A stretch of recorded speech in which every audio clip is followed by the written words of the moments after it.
Your phone buzzes. Before you even read it, your chest tightens. No animal is in the room. No weapon. No hand reaching toward you.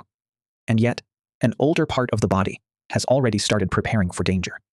People call this irrational, hormonal, an overreaction. The colder explanation is mechanical. Fear can end when a threat ends. Chronic anxiety keeps going when the signal never receives proof of safety. Acute fight or flight is not a vague mood.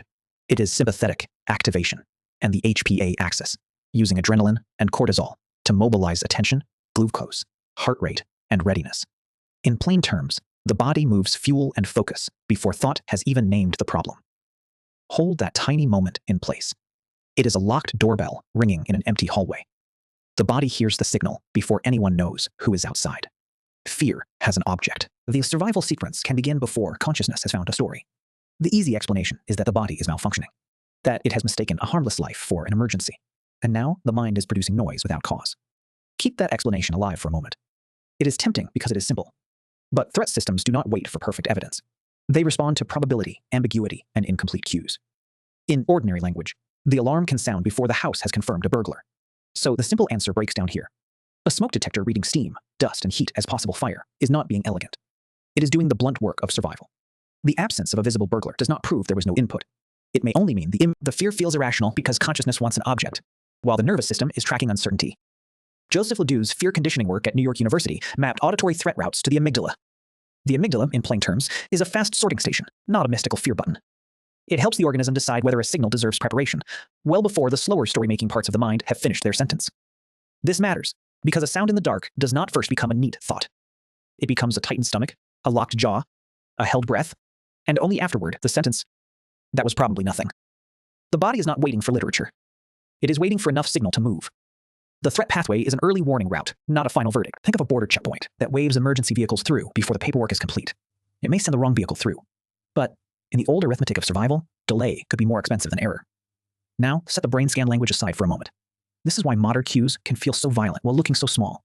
A tone from a phone, a pause in someone's face, a message left unanswered. None of them has claws, teeth, or a weapon. Yet each can carry partial information, and partial information is exactly the kind of material an early warning system was built to take seriously. So anxiety is not always a finished belief. It can be a bodily vote cast before the evidence has reached the conscious court. The mind arrives late, then tries to explain the pulse it inherited. By the time you say, "There is nothing wrong," the body may already have voted otherwise. In the Trier social stress test, published by Kirschbaum and colleagues in 1993, a person is asked to speak in public and perform mental arithmetic in front of evaluators. The measurable result is cortisol rising. And cortisol is not a metaphor for stress. It is chemistry entering the body's accounting system, a hormonal receipt that the situation has been treated as biologically relevant. There are no claws, no blood, no chase. Yet the saliva still carries the evidence. That is the unsettling part. The body can treat a panel of silent faces like danger, because social rejection and status loss were not always symbolic problems. In an ancestral world, being judged or lowered in rank could carry material consequences. The modern room is cleaned.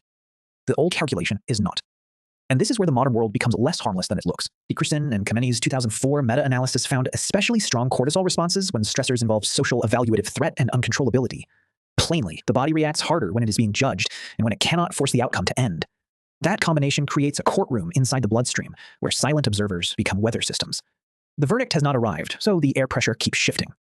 This is why chronic anxiety does not need a visible attacker. It only needs a situation that feels unfinished. A test not returned. A room waiting for your answer. A judgment suspended in other people's faces. The proof is not dramatic, which is exactly why it is useful. It shows abstraction entering flesh through measurement, not through belief. A spreadsheet, a performance review, a public mistake.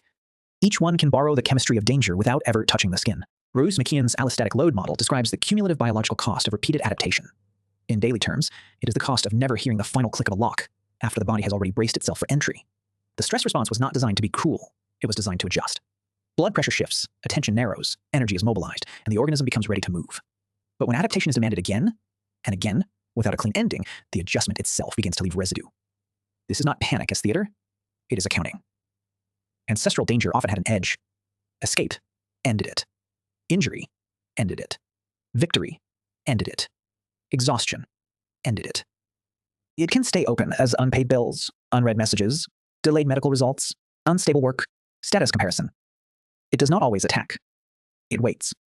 It becomes a browser with too many survival tabs open, each one quietly draining power, because none has permission to close. And this is the part that feels personal, even though it is mechanical. Intolerance of uncertainty. Research shows that unresolved future outcomes can sustain anxiety. Put simply, the nervous system keeps reaching for the final click of the lock, but the door never confirms that it is shut. Hypervigilance literature describes biased attention toward ambiguous threat cues.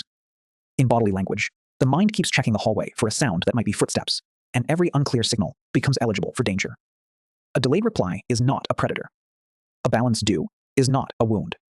A performance metric is not a spear. Yet each can keep the calculation unfinished because each carries consequence without impact, judgment without contact, danger without a visible face. That is the central pressure of modern anxiety. Threats without bodies. Endings without proof.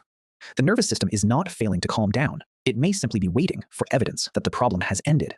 The phone buzzes again. Before the message is even opened, sympathetic arousal can begin. In plain terms, fuel, pulse, and attention shift as if the body might need to move.